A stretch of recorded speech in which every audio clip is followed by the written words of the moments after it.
신명기 11장 22절부터 32절 말씀.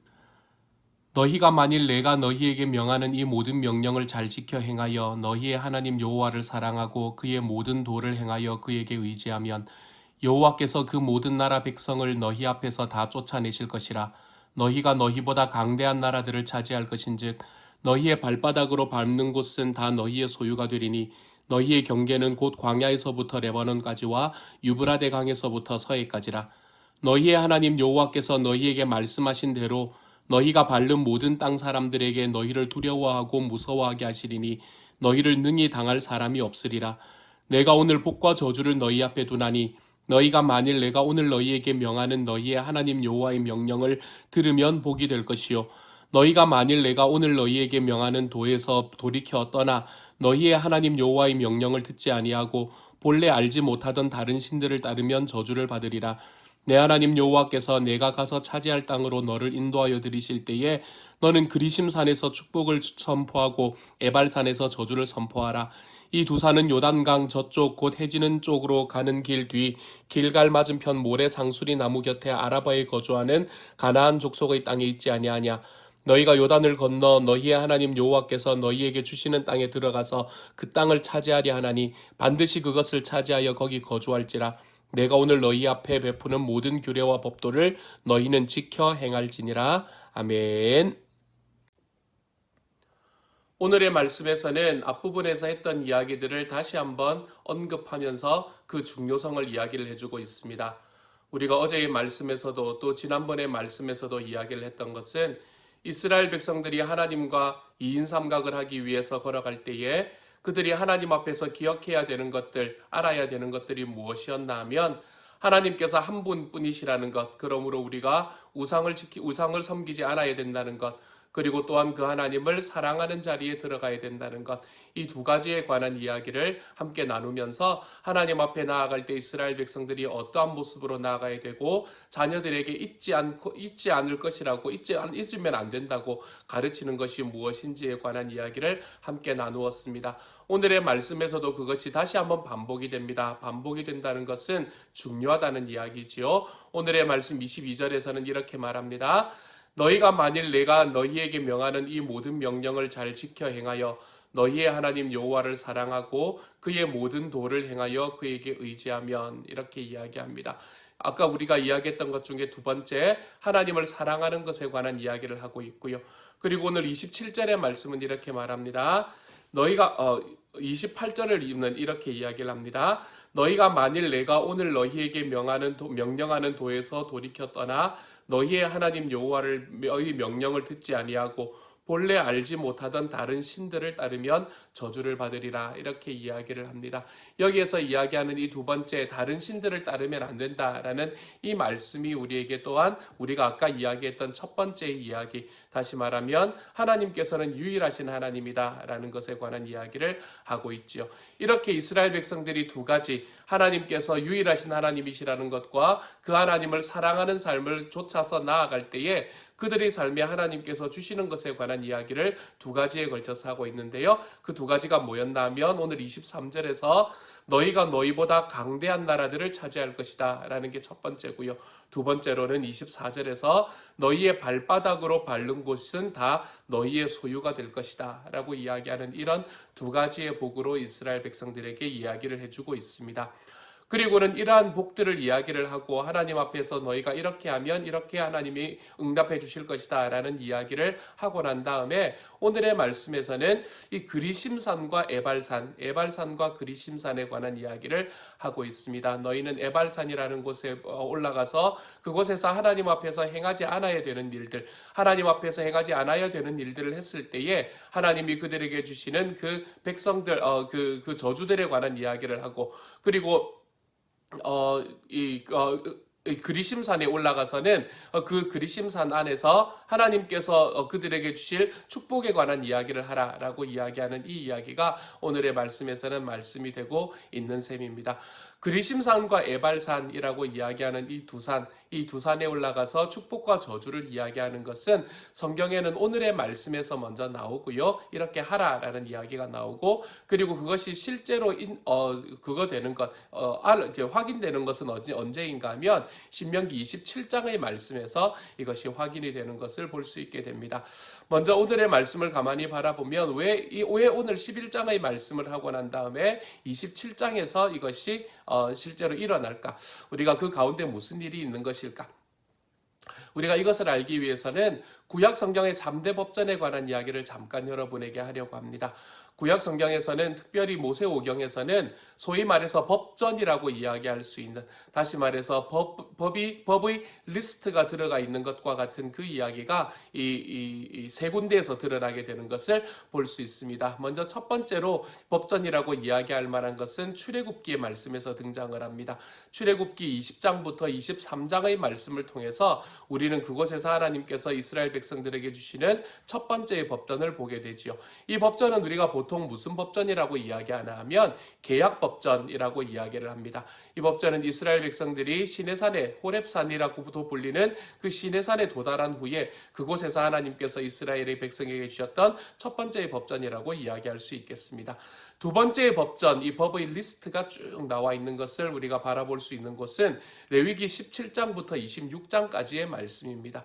레위기를 바라보면 16장까지의 말씀은 그래도 물론 앞부분에 이제 제사를 어떻게 하라라는 이야기가 나오겠지만, 그리고 난 다음에 나오는 이야기들은 이런 이제 이스라엘 백성들이 지켜야 하는 규례들에 관한 이야기를 하고 난 다음에 하나님께서 실제로 그들에게 이야기하시고 그들에게 말씀하시고 싶은 그 법에 관한 이야기를 17장부터 26장까지의 말씀에서 하고 있습니다. 이 부분을 그래서 우리가 성결법전이다, 하나님 앞에서 어떻게 하면 깨끗하게 살아갈 수 있을까라는 것을 말하는 법전이라 해서 성결법전이라 말합니다.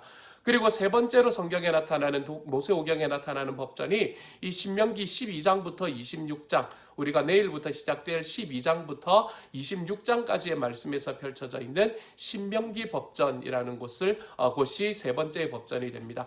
그리고 이 세 가지의 법전을 통틀어서 우리는 구약의 3대 법전이다라고 이야기를 하게 되지요. 이 신명기 법전이 12장부터 26장까지의 말씀에 쭉 펼쳐집니다. 그리고 모세가 내가 너희에게 명하는 명령을 너희가 좀 잘 지켜라 라고 이야기하는 그 이야기가 바로 12장부터 26장까지의 명령을 이야기를 하고 있는 겁니다. 그리고 난 다음에 하나님께서 어떻게 지키는 것이 옳은가라는 것을 다 이야기하시고 난 다음에 27장의 말씀에서 백성들이 이제 우리가 어떻게 이것을 지키겠습니다 라고 이야기하는 것을 에발산과 그리심산에 올라가서 그들이 각각 고백하는 것으로 완성하는 것을 볼 수 있게 되지요. 그래서 오늘의 말씀에서 이야기가 되었던 에발산과 그리심산에서의 이 복과 저주의 선포는 바로 일어나는 것이 아니라 신명기 27장에 가서 그 결론을 바라볼 수 있게 되는 바라볼 수 있게 되는 것입니다. 그런데 이 말씀을 가만히 바라보면 우리가 에발산이라는 곳에 올라가서는 저주를 선포하고 그리심산이라는 곳에 올라가서는 축복을 선포하라라고 이야기하는 것을 볼 수 있게 됩니다. 에발산에서 그거를 저주를 선포하고 그리심산에서 축복을 선포하라라고 이야기하면 여러분은 어느 쪽이 더 마음에 드시나요? 에발산이 더 마음에 드시나요? 그리심산이 더 마음에 드시나요?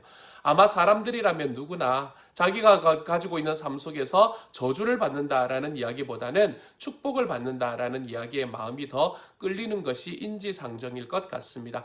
그래서 그리심산으로 마음이 더 끌리게 되어 있지요. 이스라엘 백성들도 역시 그랬던 것 같습니다. 우리가 에발산과 그리심산은 성경에서 자주 등장하는 지명은 아닙니다. 이 에발산과 그리심산은 지금도 이 세겜이라는 곳에 가면 볼 수 있는 곳인데요. 이스라엘에 가면 볼 수 있는 곳인데요. 이 두 산은 서로 마주보는 자리에 처해져 있고 놓여져 있고요. 그 거리는 한 3km 정도밖에 떨어져 있지 않습니다. 그렇기 때문에 한쪽 산에서 다른 쪽 산을 향해서 이야기를 하면 그 이야기가 소리가 다른 쪽 산에서도 다 들릴 수 있을 만한 거리에 놓여져 있는 것이 이 두 산인 것이지요.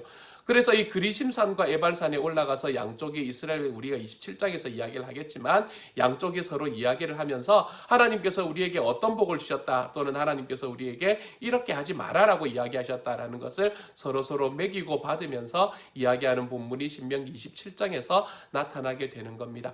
근데 그리심산이 아무래도 축복을 이야기하는 것이니까 마음에 더 들었던 것 같아요. 그래서 이스라엘 백성의 역사를 바라보면 유다가 멸망한 후에 이제 다시 자기 고국으로, 멸망해 있는 자기 고국으로 돌아와서 그곳에서 성전을 짓지 않습니까? 근데 그렇게 성전을 지을 때에 그곳에 계속해서 살아왔던 그 사마리아 사람들은 그 성전을 짓는 것에 함께 넣어주지 않았던 것을 우리가 느헤미야의 말씀을 통해서 또 바라볼 수 있게 됩니다.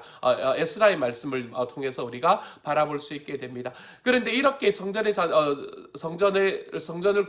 재건축하는데 자기들을 넣어주지 않으니까 여기 산발랏이라는 사람이 이제 나중에 나타나는 그때 당시에 사마리아 지역에 남아있던 사람들을 통솔하는 사람이었거든요. 이 통솔하던 사람, 그 사마리아 전체를 통솔하던 산발랏이라는 사람이 그때 당시에 페르시아에 청을 넣어서 자기들도 성전을 건축할 수 있게 해달라라고 이야기를 하게 됩니다. 그래서 그 사람들이 이 유대의 성전과는 또 다른 성전을 하나를 짓는데요. 그것이 소위 말하는 그리심산 성전이라는 것을 성전이라는 것입니다.